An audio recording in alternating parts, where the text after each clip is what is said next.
Awesome. So I've started recording. I am here with Paulina, one of our members of the Innovation Pipeline. How are you, Paulina? Hi, I'm very happy to see you. I miss you a lot. I know we miss you too, and we're hoping that we'll be able to open soon so we can have y'all back in the facility. Today, I would just want to talk a little bit about Paulina, some of her successes, how she's utilizing our facility, and also just let y'all know kind of what our members like to do and what they like to use in our facility. So Okay. starting out, just tell everybody a little bit about yourself and a little background too. Okay, that sounds good to me. My name is Paulina Pedroza, and I'm a community advocate. I'm a teacher. I'm ESL teacher. At the same time, I teach citizenship test preparation classes for the residents that we have in town that they want to go ahead and achieve the American dream, that is become an American citizen. Here in town, we have plenty of nonprofits that help them with all the paperwork, but we don't have anybody that help them with the educational part. So I step up and I'm helping them. And at the same time, I'm a Spanish teacher. I have a Spanish and second language. My main language is Spanish. I learned English here in the United States. So I know from firsthand how important it is to be able to communicate. And Tyler Pipeline Innovation has been a blessing because now, thanks God and thanks to you, we have a place where we can meet and we can have all the different classes that we offer over there on Tyler Pipeline Innovation. That's awesome. Yeah. I remember once when you came up to the facility for the first time, you came in and introduced yourself and told me a little bit about what you did. And I was just like, this is exactly what Tyler Innovation Pipeline's here for. And so I was like, this is awesome. Like, let's get you through the facility and check it out and everything. So what was like your first impression once when you walked through our facility? You need to know that you are super gentle. You are all the staff. They're always willing to help whatever we need it. And we feel like at home, even though we're a whole bunch of Hispanics and then a whole bunch of Anglos, and then I'm mixing all kind of cultures at Tyler Public Innovation, and you always have been super kind, flexible, and usually we're with you from 5 p.m. to 9 p.m. 2 or 3 times a week. And my Spanish classes are usually at lunchtime, 2 or 3 times a week as well. We use the meeting room over there at Tyler Pipeline Innovation, and we feel super comfortable whenever we're there with you. If you have the chance, whenever we finish this COVID-19 deal and we can go back to the normality, I encourage you to go over Tyler Pipeline Innovation and take the advantage that the city is offering us. Is a blessing. I can tell you that because I was struggling a lot, finding a place. I had some churches that they were super kind and they allow us to use their facilities, but at the same time, they have services more than once a week and different times a day. So they helped me as much as they could, but I realized that was the time to find a place for my classes.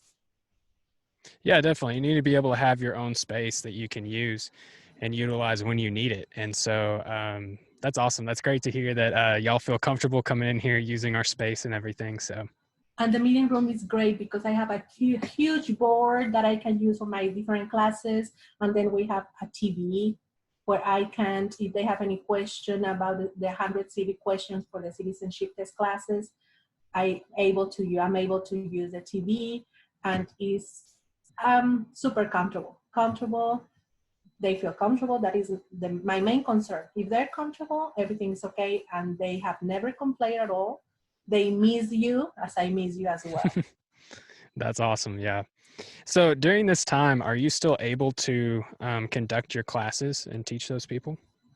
Whenever you're teaching a language, in my in my opinion, I really want to be in front of them because I want to be able to see what mistakes they're having. The connection whenever you're in front of your students is super important because you're giving them the confidence. And I have the feeling that whenever you are in front of a screen, you don't have the same attach with your student. So I stopped teaching my classes during this time. At the same time, I'm preparing a new program for them. As soon as we come back, hopefully in May, we can have a new beginning. That's awesome. Yeah. Kind of sucks that you're not able to teach your I know. classes right now, but that's completely understandable. My sister's actually a speech pathologist, so she works with language. It's all English, of course, but she's based out of Houston, and they've had a huge issue of trying to teach the kids, teaching them out of certain situations like lisps and other things that they have created habits of, and trying to do that over video conferencing can be very difficult. It's very difficult because you need to be in front of them. You need to see their emotions. You need to see what are their needs. And whenever you have a screen, it's not the same thing. So for me, the right way to do it is being there in front of them, and I can hear them. I can correct them. Since, like I told you, I learned English here in the States, I know how difficult is the pronunciation, how tricky can be the phrasal verbs. Not everybody know what the phrasal verbs are, and they're super difficult when you're learning a language. Yeah. And when we're talking about Spanish, our words are usually longer and kind of trickier. So when I'm in front of my students, I think that's the best way to help them. That's awesome. Yeah. So, how long, so how long have you been a member of the Innovation Pipeline? The innovation pipeline, a couple months, maybe 3 months more or less. And I have been teaching my classes for 12 years already. Okay, so you have 12 years of experience, and just in a short little bit of time, you've been able to use the Innovation Pipeline. So, how did you end up finding out about us? How did you end up finding our location and everything as well? One member of you, he told me, why not you go with Trey and ask him about these locations and ask him about if you are able to join Tyler Pipeline Innovation. And is how I ended being with you. And I'm so happy that I was there. That's awesome. Yeah. So, what ended up getting you started to teach all of these classes? Okay. At the beginning, when I had my ESL students, English as Second Language students, I start in 2008. Some of them, they fix the legal situation. They become as resident here in town, but they wanted to finish the next step that was the citizenship.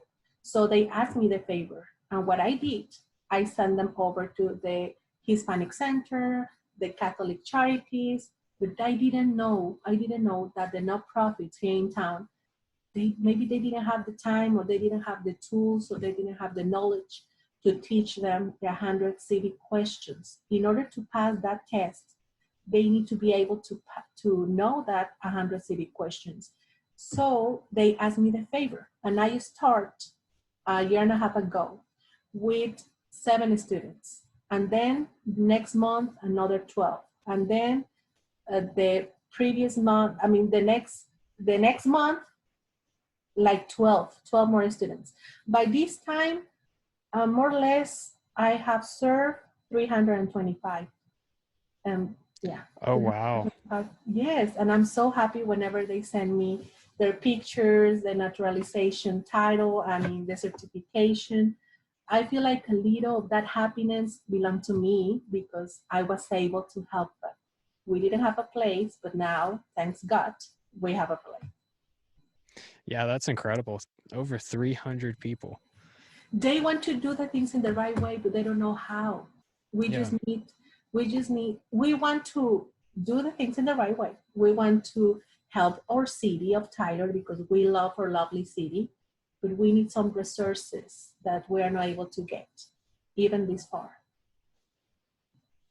If we, as residents here in town, if we don't help the others, who else are going to help them? So I think we need to share our knowledge. You don't have to have a PhD or a degree or something like that in order to help others. I think that is always a chance to help someone in need, someone that is not as privileged as you are. And is how I ended doing that, because I'm an immigrant as well, and I know the struggles. Yeah, definitely. I have a few friends who are actually working on their citizenship, not here in Tyler, but they're working on it. They're in Dallas and a few other places that they actually do have resources in those cities. It's larger cities, so you have more people Mhm. are readily available to help. And so they do have those resources over there. And they've talked about how important it is to have those because now they can be a full citizen of the United States and everything. So Yeah. The it's Latino it's big population, growing Trey, opportunity. the Latino population that we have now here in town is big. Tyler ISD has 46% of Latinos kids. I don't think that they're looking of the needs of the parents of these kids. I have been helping Literacy Council of Tyler as a volunteer. I have been working with them as a teacher for 12 years. So they have been a blessing as well for the community. They're trying, but it's just the English as second language, no the citizenship test preparation classes. We need to give them the confidence, the knowledge, the support that they need, and they're gonna succeed. I'm sure. I can tell you that because they're just hoping for an opportunity. Yeah, definitely. Um, so what has motivated you to start into this? I would say kind of business. What has motivated you to keep teaching these people to become citizens? For me, it's very important work together as a community. So I think that if I'm helping them, my kids are gonna have a better community. Being Latino in East Texas is not easy. You need to know that. So if I'm start doing my little something later on, they can follow the chain of favors, and we can improve as a community. We don't have lots of information in Spanish as well. So I start as a ESL teacher, then citizenship test teacher. Now I'm helping Tyler newspaper, Telegraph. They just start a Spanish section, and they ask me for the favor if I could collaborate with them, and I'm helping them as well. Tyler Loop, they're so kind as well. Sometimes whenever they need some help in Spanish, I'm helping them as well. Bethesda Español, when they have the Mother's Day, Dia de las Madres, they're helping them as well. So whoever needs something that I can collaborate in pro to my Latino community, I'm there. They don't even have to tell me 2 times. With 1 time is enough because I'm a Latino in East Texas and I know the struggles. This is why I like to do what I do. And I'm trying to do my best. And I don't have all the answers, but I like to ask the one who has the answers. Yeah, definitely. That is so important too. Just a principle to live by as well. I know growing up, I was always told if you weren't asking questions, you weren't learning. And so it's always important to live by that. And my goal is later on, the city can see all the things that we can do in pro over our city, and they can allow us to be part 100% of the city. They can give us resources in our language as well, and they can see the needs that the Latino has in East Texas. We work hard. They work super hard, right? They just want a chance to let them show what they can do. I'm talking about the Latinos in North Tyler, the real Latinos, the one who struggles, the ones who want to be able to speak the language and be able to communicate with their bosses, with the teachers at the kids at their kids' schools, with a doctor, whenever they go to a bank, whenever they want to open a bank account. It's hard. It's hard. Order a hamburger. If they want to be able to order a hamburger, they want to learn how to do it, but they don't know how. And whenever you need something, it's not super comfortable. Ask for that favor. Not everybody is kind, so we need to be kind. And we're lucky that in East Texas, we have lots of kind people. Yeah, I was born and raised here in Tyler, and so I've Tyler's basically, all that I know except for like the little bit of traveling that I've had the privilege to do. And I like to picture it like as if I was in their shoes and I was maybe in if I was maybe in Mexico, or maybe if I was in one of the Latin America countries, and I was trying to order a hamburger at like a McDonald's or any fast food chain down there. And I would be completely lost. And so that I don't even know like how. So From where to let's say start? From somebody, where I to know, start? right?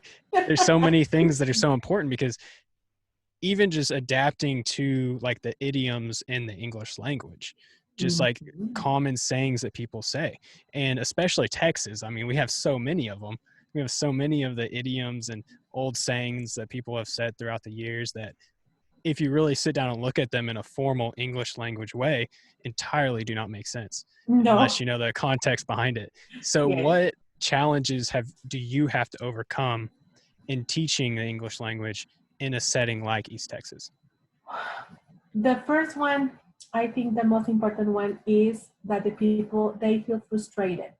They have been trying several times to learn English in different ways for applications, at the ESL classes at the churches, because thanks God we have more than 400 churches in East Texas. And some of these churches, oh, Grace Espanol, I help them as well. On Monday night, we have a ESL classes at Grace Espanol, Grace Community Church. I'm there. If you need to learn, if you have somebody that needs to learn the language, send them over our way. So they're trying, but let me tell you something I've been noticed. Our students needs to feel the confidence with the teacher, the confidence with the program in order to attend the classes.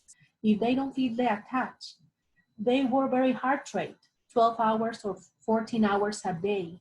In order to miss 2 hours at work, you need to give them quality in whatever you are teaching them. So they need to know that they're missing something big if they do not go to your classes. And in my case, as you can see, I have my accent because I'm Latina, 100%, but I'm trying. So they see me and they maybe they think if she's trying and if she can make it, I'm gonna be able to make it as well.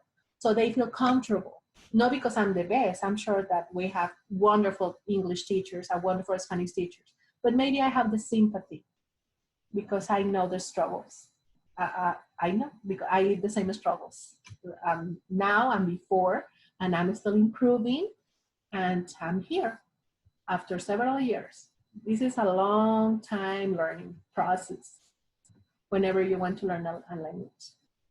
Oh, definitely. I know that growing up, I took Spanish classes throughout the years, and I probably had about, I want to say 4 or 5 years, or like 4 or 5 full school years of Spanish teaching, and I still can't carry on a conversation past like "what is your name" or anything like that. So languages are very tough to learn, and I do understand that and believe And let that me tell you, I thoroughly. have a student that goes over there to Tyler Pipeline Innovation on Mondays. We meet on Mondays and Wednesdays. His name is Matthew. He owns a company, Clear Choices. It's a landscaping company, and he wanted to learn Spanish in order to be able to communicate with his workers. And that was so nice and so kind that he told me that, because it's what I want. I want that we can build a bridge between Latinos and Anglos in East Texas. We can be able to communicate and they can see that is not something easy. Oh, something else. I'll be teaching Spanish to some of the Tyler Police Department officers. And it's so nice whenever I'm with them and they want to survival Spanish, to learn survival Spanish. We're not expecting to have a PH in Spanish, but survival Spanish. Whenever they have an emergency, they can ask for their name, date of birth, address, that kind of stuff. Is we have been working with that. At the same time, they're learning the culture with me, because before that they have no clue. And same thing with me. I'm learning a lot with them. So I'm doing that as a community work as well. Now they have been super busy and we stopped because of the COVID-19 deal as well. But hopefully we can go back. We can restart. We can restart the classes again. We can, keep going what was a success already. Yeah, I mean, the work shouldn't be 100% on the Latino community. It should be, like you said, the bridge needs to be met. Like, it needs to come from both sides.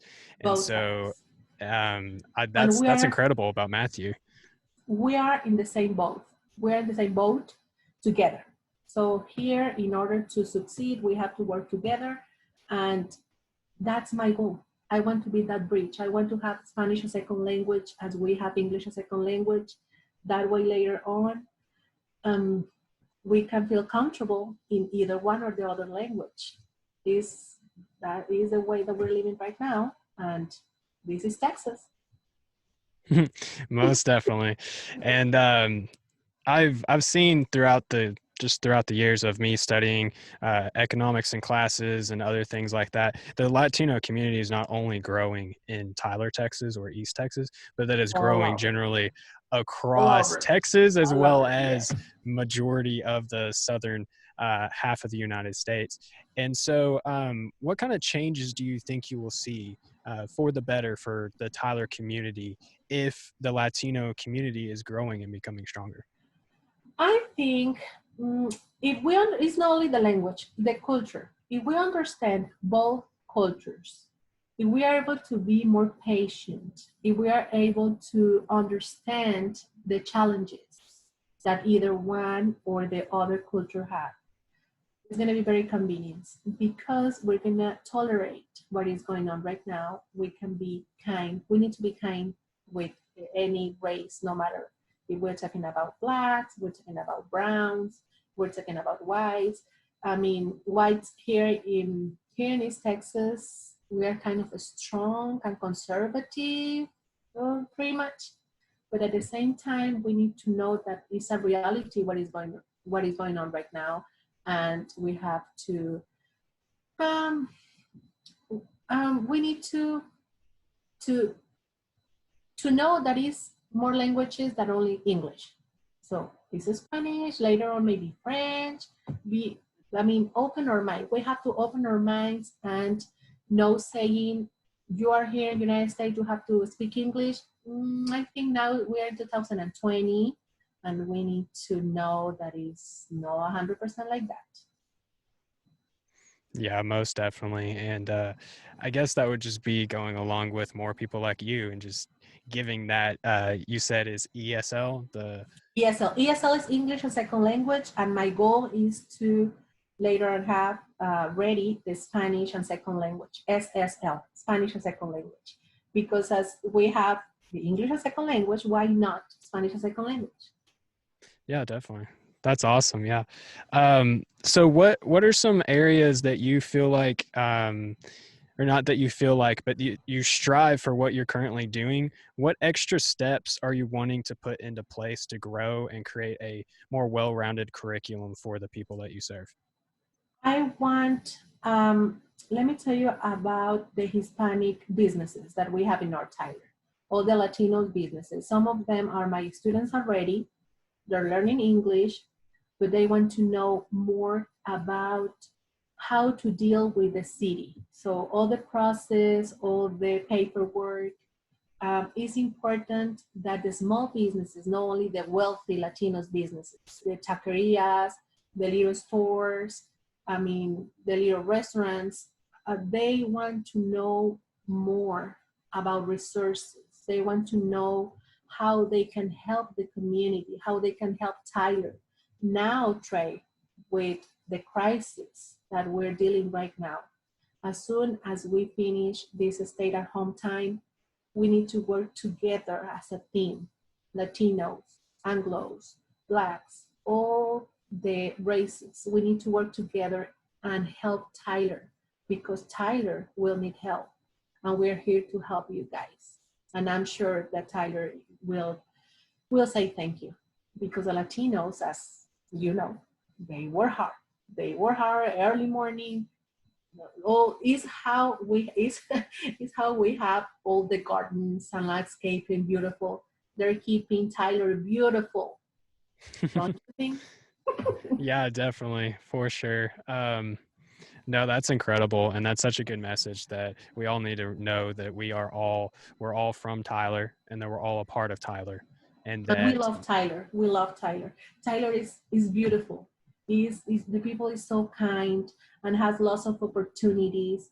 And like I told you, we have several churches, or most of our people they're Christians. So it's a good model what we have in town. We just need to give resources to the less fortunes. I think that's the thing.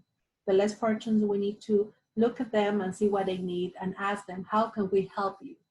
How can we help you to succeed, to be a better resident here in town? Since we are a community and we are here in the same boat together, that's what I'm thinking. That's what is giving me all the energy, the passion. I don't know how can I explain the fulfillment that I feel in my heart whenever I'm teaching my classes. I feel that I'm doing a little something for others. And the next day I'm there as happy as the day before because I enjoyed teaching my classes. And when I'm there at Tyler Pipeline, I feel safe. I have a nice meeting room, plenty of seats, my huge whiteboard, and the TV. So it's super convenient. The internet as well. We don't have to worry about internet. All the is such a blessing. Sometimes I'm curious how come we don't have more members. How come they're missing the I chance? know, right? Such a complex question too. Yes. No, I get asked that all the time, and part of my job is to do the marketing of the innovation pipeline. And At I the feel same like it really, time, yeah, super affordable because the prices are great. So they're super affordable. I don't think that you're not charging an arm and a leg. So they should take the advantage and enroll Tyler Pipeline Innovation. most definitely. I think that's where it comes, just the education part of it, letting people know what exactly we are. I mean, we're called the innovation pipeline, but I still get phone calls every once in a while and they're like, hey, do you have a open position for a pipeline fabricator or something like Oh, that, oil and gas business? And I'm like, yeah, that's definitely not what we are. But just educating the people of Tyler that we're a makerspace and we create opportunities for people. And that's kind of why I wanted to start these video podcasts and talking with you as well as other members, highlighting what y'all can do, because the city of Tyler needs to know that this place is here, and that once when new people come in, they need to know that there's a community within Tyler Innovation Pipeline between members, and that they can collaborate and create better things. And so, and it's super well located in the heart of Tyler downtown. So it's no, they have to take their chance and join Tyler Pipeline Innovation. It's affordable, we're located, nice people, nice staff. What are they waiting? that $12 membership is what's holding them back. That's the only thing that's holding them back. Yeah, if you need, if you need to schedule, if you need a meeting or if you need to schedule something, you can do it online. You don't even have to worry about calling or, hoping to see you to schedule something. We can do that online. And what I do it ahead. The first day of the month, I schedule my whole 3 weeks or my whole 4 weeks. That way I won't be worried later on. Yeah, And I'll come to work maybe on like a Monday or a Tuesday and I see like 30 reservations from Paulina, because you know yeah. that she's just scheduled out her entire next like quarter Yeah. basically. So you're always on top of it. Yeah. I want to make sure that my kids are going to be okay. Most definitely. That's awesome. Well, Paulina, is there anything else that you would like to tell the people about yourself, what you do, Innovation Pipeline, anything? Well, if you have someone that needs to learn English, please send them over my way. At the same time, if you are ready for Spanish classes, as soon as we finish this chaos going on, in May, more likely, hopefully, you can join our classes as well. So my plan is that the ones that want to learn Spanish can be able to communicate in Spanish, at least survival Spanish. That's what I want, survival Spanish and survival English. I'm not expecting to have something perfect at this point. I want them to be able to communicate and see all the opportunities that we have here in town. And Tyler Pipeline Innovation is one of those good chances that we have in North Tyler. And it's super nice as well. That's And you are awesome. I super nice as appreciate well, it. Trey. I'm happy to have you that you are in charge of this marvelous project. Well, I appreciate that, Paulina. And I'm so glad that you came by and started your membership here because one, I've seen growth with that. And then two, I'm able to sit here on a video podcast and talk to you about the perks that you have seen, but also the personal growth and how you've been able to help more and more people. And that's the whole point of the innovation pipeline. So once Yes. again, thank you so much, Paulina. Thanks for Thank talking to me, you. taking your time out today. And Thank you hopefully so once when much, we Trey. My name is Paulina Pedroza, and I'm here to help you if you need some help and I'm able to do it. You just need to tell me. Thank you so much for your time today. awesome.